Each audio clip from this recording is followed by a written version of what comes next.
पौराणिक कथाओं के अनुसार धन कुबेर देवताओं के खजाने के रक्षक थे। उनके पास अपार धन, सोने के महल और अखंड संपत्ति थी। धीरे धीरे उनके मन में अहंकार आ गया। उन्हें लगने लगा कि पूरी सृष्टि उनके धन पर चल रही है।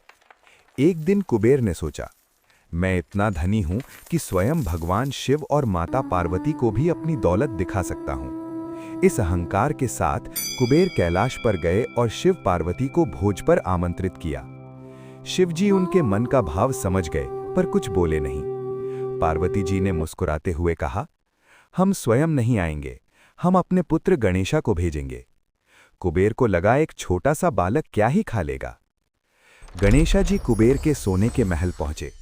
कुबेर ने दुनिया के सबसे महंगे पकवान परोसे, स्वर्ण थाली, रत्नों से सजा भोजन, अमृत समान व्यंजन। गणेशा जी ने खाना शुरू किया, पर उनकी भूख कम होने के बजाय बढ़ती चली गई। एक थाली, 2 थाली, 100 थाली, फिर पूरा रसोई घर, फिर पूरा महल का भोजन। कुबेर घबरा गए। रुको गणेशा जी, इतना काफी है।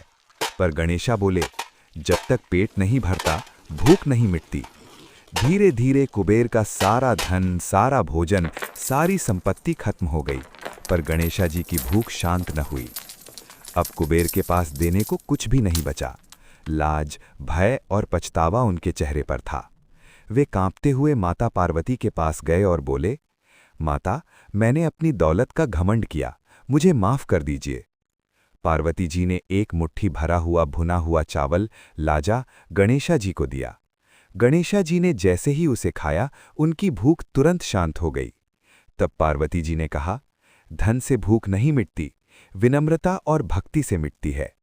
कुबेर समझ गए कि अहंकार सबसे बड़ा दरिद्र है।